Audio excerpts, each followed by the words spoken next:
माता, माता अभी तो इन तीनों देवियों ने ढाल बनकर इस प्रचंड प्रकाश को रोक दिया है, किंतु इस प्रकाश के भयंकर प्रभाव का अंत कैसे होगा माता? देवी मंत्रीनाथ, आज से ही हमारे नेत्र मनुष्य और भगवान में, देवी देवता और असुर में सभी को उनके भिन्न रूपों में देख सकते हैं, जो कि सत्य नहीं, क्योंकि सत्य तो अद्वैत, जो प्रकाश के कारण द्वैत के भ्रम से ढक जाता है। किंतु जब प्रकाश के अभाव से एक गहन अंधकार उत्पन्न होता है, तब दृष्टि द्वारा उत्पन्न ये सभी भेद मिट जाते हैं। तब मेरी संपूर्ण रचना एक हो जाती है। जिस प्रकार कुटिलता भरे अंधकार पवित्र ज्योति अपनी पूर्णता से मिटाती है, उसी प्रकार प्रचंड आसुरी द्वैत के प्रति इस प्रकाश का नाश एकमात्र संपूर्ण अंधकार ही कर सकता है।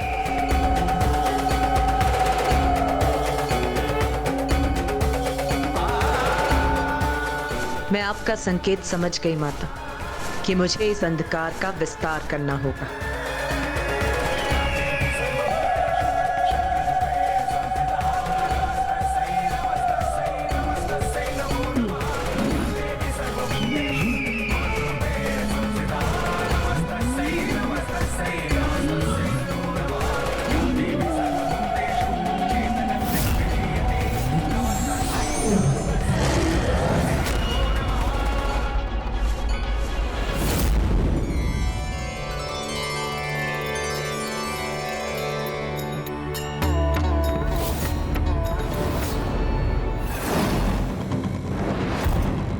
असुर माना है कि ये देवी तो अत्यंत भयंकर दिखाई दे रही है।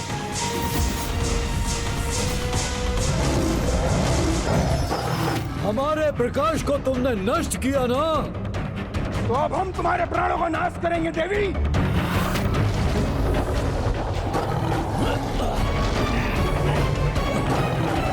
तुम्हारा ये भ्रम अब तुम्हारे साथ ही मिटेगा।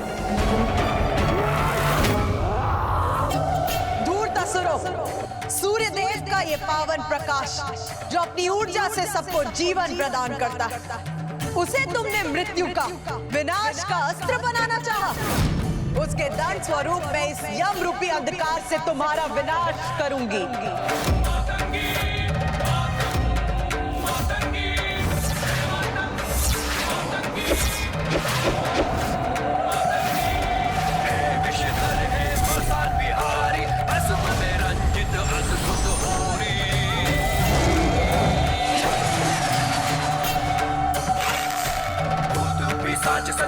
ये बाण तो जैसे साक्षात यमराज ही है।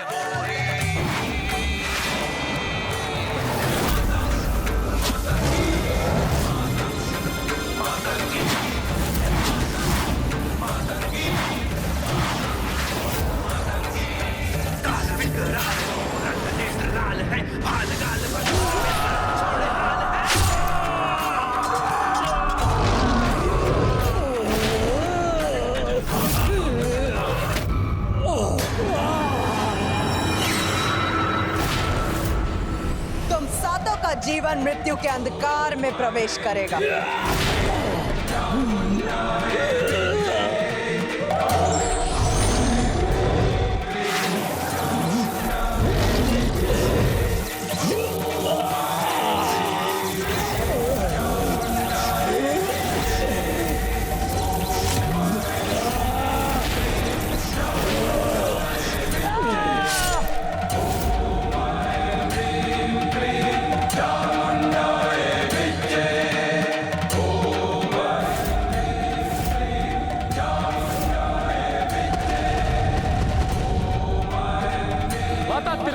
की जय।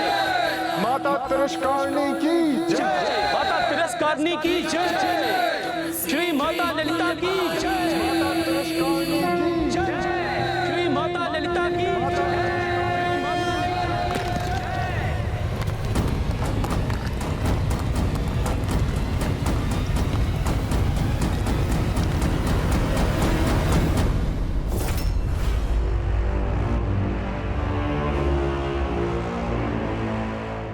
सूर्यास्त के साथ मेरे बलाक योद्धाओं का भी अस्त हो गया। भंडासुर, मैंने कहा था ना, युद्ध छल कपट से नहीं, उचित रणनीति और पराक्रम से जीते जाते हैं। अभी भी समय है। इस पराजय के साथ अपने पतन को रोक दो। अपने सर्वस्व को खोने के पूर्व श्री माता ललिता से क्षमा याचना कर उनके शरणागत बन जाओ। प्रभु, आज के इस युद्ध में मैं अवश्य पराजित हुआ हूं, किंतु आपके आशीर्वाद से विजय तो मैं प्राप्त करके ही रहूंगा।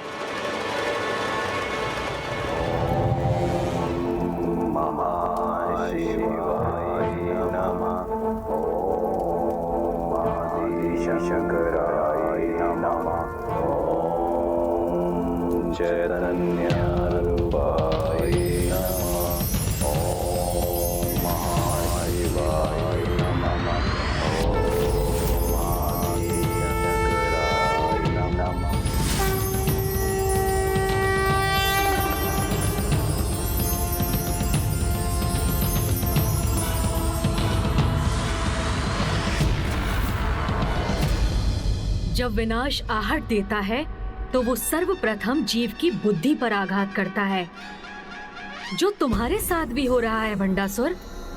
त्याग दो अपने इस मिथ्या विश्वास को कि तुम अपनी इस कपट योजना में सफल हो सकोगे, अन्यथा तुम्हें तुम्हारे सर्वनाश से कोई नहीं बचा सकेगा। प्रभु, जब आप स्वयं मंगल मूर्ति हैं, स्वयं विघ्नहर्ता प्रभु गणेश जी मेरे साथ हैं, तो किसी हम मंगल का भय क्यों करूं मैं? बस आप अपने वचन पर स्थिर रहकर यहीं रहिए। इसलिए जब तक मैं मोदक प्रस्तुत करना ना रोकूं, आप ग्रहण करते रहिएगा। खाइए प्रभु।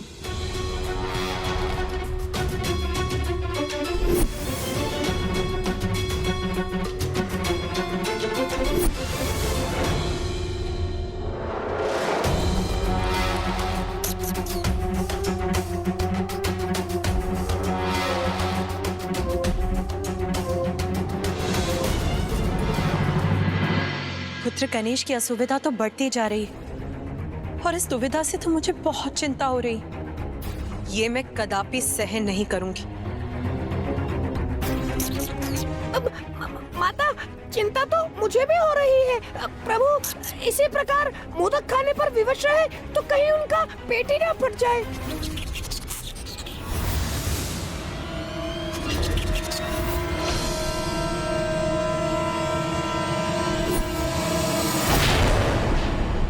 नहीं, ये कदापि नहीं हो सकता।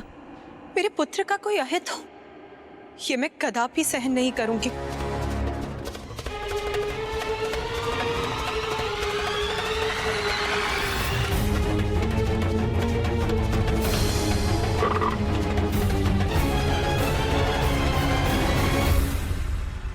तुम्हारी विजय की कल्पना कभी सत्य नहीं होगी भंडासुर, क्योंकि इस धर्म युद्ध में जय धर्म की होगी। जिस प्रकार आज श्री माता ललिता ने तुम्हें पराजित किया, उसी प्रकार कल भी वो तुम्हें पराजित करेंगी।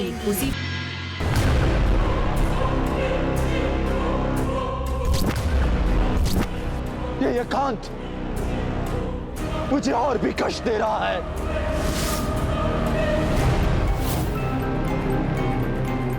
अनेकों आशंकाओं से घिरे इस मन को कैसे शांत करूं मैं?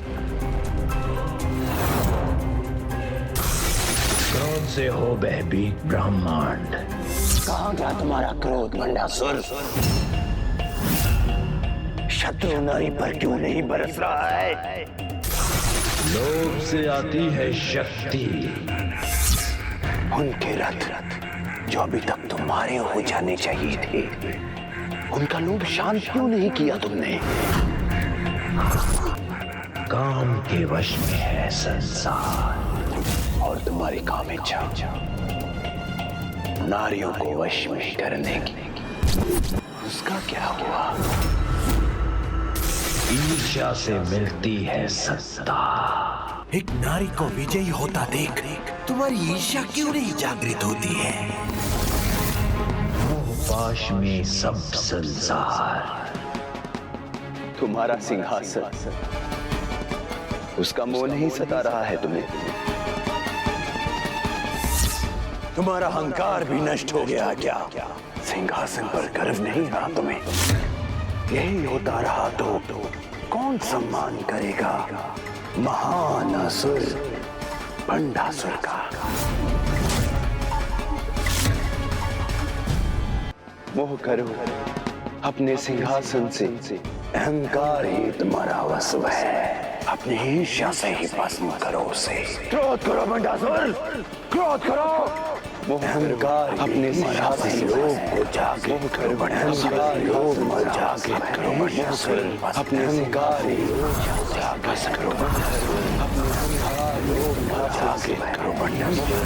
अपने सिंहासन। पिताजी, पिताजी, आप कहाँ है पिताजी? कहाँ है पिताजी? कहाँ है पिताजी? कहाँ है पिताजी? किसका स्वर है ये?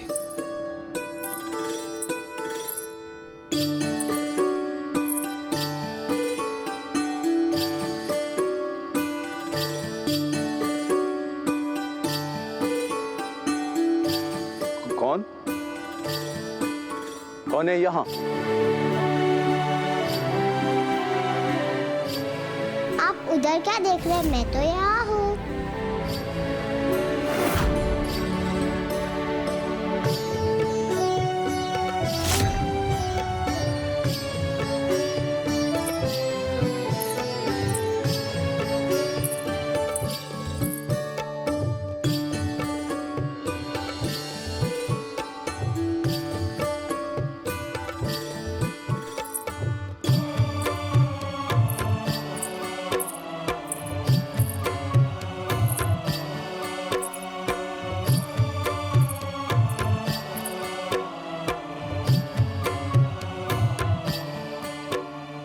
देखा तो सही दिशा में देखा तो मैं आपके सामने आ गई ना पिताजी।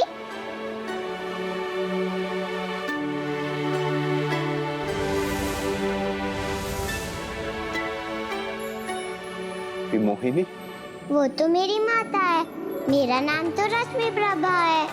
विमोहिनी की पुत्री है ये? विमोहिनी की?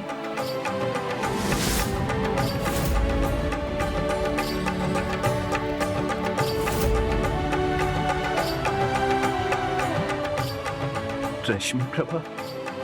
हाँ पिताजी, आपकी पुत्री रश्मि प्रभा। पिताश्री, यहाँ कुछ बुरा हुआ है। आपका कुछ खो गया है जो आप इतने अंधकार में गिरे हैं। नहीं पुत्री, कुछ खोया नहीं। अभी तो तुम्हारे यहाँ आने से मुझे तो आनंद का कारण मिल गया है। अब इसी अंधकार का कोई स्थान नहीं।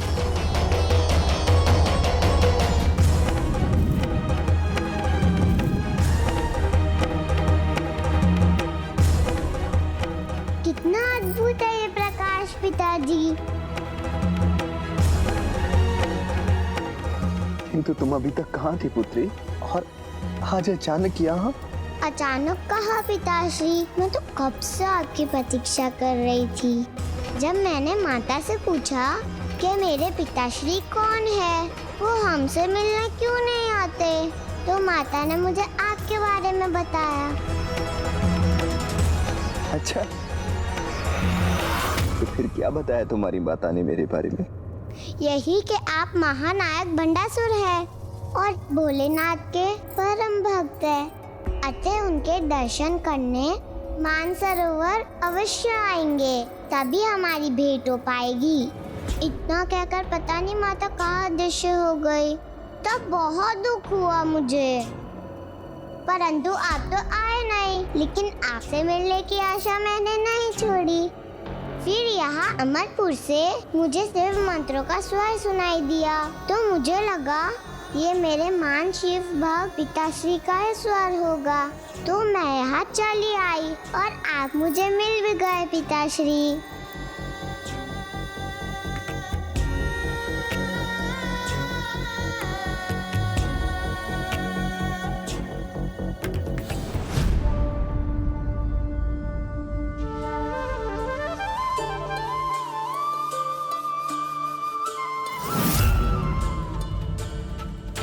अब पूर्ण व्यवस्था हो चुकी है, तो हमें जगराता आरंभ करना चाहिए। हाँ, अब कोई भी विलंब उचित नहीं।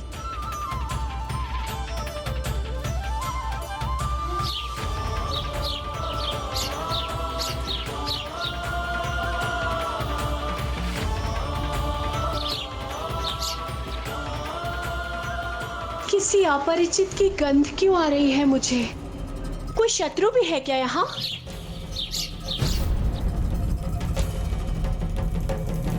ये कैसा स्वर था? यहाँ तो कोई भी नहीं है। किंचित मैं अधिक विचार कर रही हूँ। अभी जगराते के शुभ अवसर पर मुझे अपना ध्यान भक्ति और सकारात्मकता की ओर ही केंद्रित करना चाहिए।